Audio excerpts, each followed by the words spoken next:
নমস্কার বন্ধুরা, আমি চন্দ্রানীর হেসেলে আবার স্বাগত। তো আজ এসে গেছি আবার একটা নতুন রেসিপি নিয়ে। রেসিপিটা হলো ভীষণই একটা সিম্পল রেসিপি, তবে নিরামিষের দিনে আমরা হয়তো ভাবি না যে কী রান্না করব। তো সেক্ষেত্রে দেখতে গেলে বা গরমের দিনে এটা কিন্তু বেশ একটা ভালো রেসিপি। তো এটা হলো ঢ্যাঁড়স সর্ষে বা ঢ্যাঁড়স সর্ষে পোস্ত। তো প্রথমেই আমি এখানে ঢ্যাঁড়স নিয়েছিলাম। ঢ্যাঁড়সগুলোকে জাস্ট দেখতেই পাচ্ছ ভাগ করে একটু কেটে নিয়েছি। তো কেটে নেওয়ার পর প্রথমেই আমি এটাকে ফ্রাই প্যানের মধ্যে সর্ষের তেল দিয়েছি 5 থেকে 6 চামচ। তারপর ঢ্যাঁড়সগুলোকে দিয়ে দিলাম। তো ঢ্যাঁড়সগুলো দিয়ে দেওয়ার পর এখানে একটু নুন এবং সামান্য পরিমাণে হলুদ অ্যাড করব এবং সামান্য পরিমাণে একটু চিনিও দেব। নিরামিষ রান্না তো সেহেতু তো চিনি আমরা ইউজ করি। আপনারা চাইলে এটাকে স্কিপও করতে পারেন, সেটা কোনো ব্যাপার না। আবার অনেকে একটু ঝাল খান, তো তারা চাইলে এখানে একটু লঙ্কা গুঁড়ো ইউজ করতে পারেন। আমি এখানে একটা বাটা মশলা ইউজ করব, তো সেখানে আমি একটু লঙ্কা অ্যাড করেছি, যার জন্য এখন লঙ্কা গুঁড়োটা দিইনি। তো একটু নাড়াচাড়া করে নেব হালকা হাতে। ঢ্যাঁড়সটা বেশি ভাজার দরকার নেই, বেশি ভাজালে এটা খেতে অতটা পরিমাণে ভালো লাগে না, বেশ একটা ভাপা ভাপা গন্ধও আসে। এটা জানি না, হয়তো মেবি আপনারা করেও থাকবেন। তো এটা আমি মায়ের কাছ থেকেই শিখেছিলাম। মা এটা বেশ ভালো বানাতো, মা সর্ষে দিয়ে রান্নাগুলো খুব ভালো করতো। তো এখানে আমি বললাম না একটা বাটা মশলা ইউজ করব, তো সেটাই এখানে পোস্ত নিয়েছিলাম। আমি পোস্ত নিয়েছি 3 থেকে 4 চামচ, আর তার সাথে 4টে কাঁচা লঙ্কা নিয়ে সেটা আমি একটা পেস্ট বানিয়েছি। তো পেস্টটা দিয়ে দিলাম এখানে। তারপর হালকা হাতে আবার ঢ্যাঁড়সের সাথে সেগুলোকে পোস্ত বাটাটাকে একটু মিশিয়ে দিচ্ছি হালকা।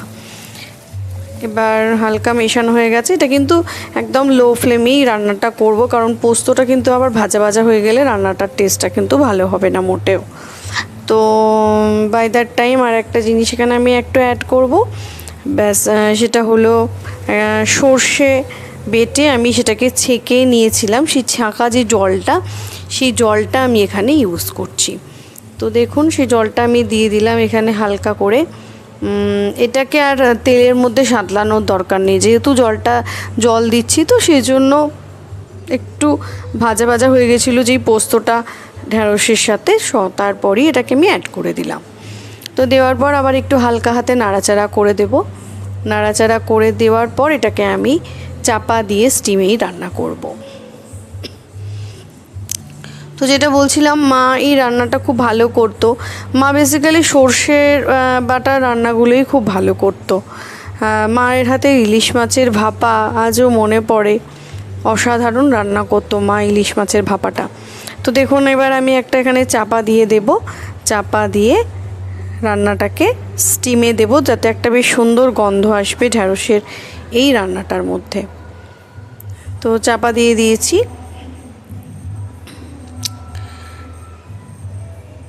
তারপরে আবার চাপাটাকে খুলে আমি দেখুন এখানে 3 থেকে 4টে লঙ্কা নিয়েছিলাম, সেই 3টে লঙ্কা আমি এখানে অ্যাড করে দেব।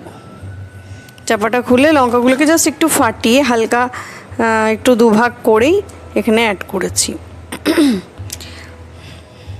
যেহেতু আমি বাটা মশলাটার মধ্যেও লঙ্কা দিয়েছিলাম, কিন্তু লঙ্কা না যখন সর্ষের সাথে পোস্তর সাথে লঙ্কাটাও ভাপা হবে, তখন কিন্তু খুব সুন্দর একটা ওই গ্রেভিটার মধ্যে গন্ধ আসার জন্যই আমি এখানে লঙ্কাটাকে ইউজ করেছি।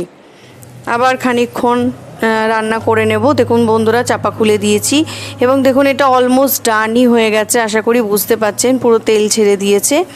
এবার আমি একটু ভালো করে কষিয়ে নিয়েছিলাম তো আগেই, এবার একটু জলটা যাতে শুকিয়ে গেছে, তো আর একটু জলটাকে শুকিয়ে নিলেই আজকের রেসিপি ডান। এবং এটাকে ভাতের সাথে খান, গরম গরম ভাতের সাথেই এটা খুব ভালো লাগে খেতে।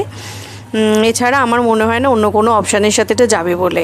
আর যদি ভালো লেগে থাকে তাহলে অবশ্যই চ্যানেলটিকে সাবস্ক্রাইব করবেন, পাশে থাকবেন এবং বেল বাটনে ক্লিক করতে কিন্তু ভুলবেন না। আমি আবার আসবো নতুন রেসিপি নিয়ে আপনাদের সাথে শেয়ার করার জন্য। ততক্ষণ পাশে থাকুন আর আমার পুরনো রেসিপিগুলোকে অবশ্যই দেখতে থাকুন। এবার আমি ওপর থেকে একটু কাঁচা তেল ছড়িয়ে দেব। যেহেতু সর্ষে বাটার রান্না, তো ওপর থেকে একটু কাঁচা তেল ছড়ালে কিন্তু এই সর্ষে বাটার যে গন্ধটা সেটা আরও ভালো হয়। তো এখানেই আমি আমার এই রেসিপিটাকে শেষ করব। নমস্কার।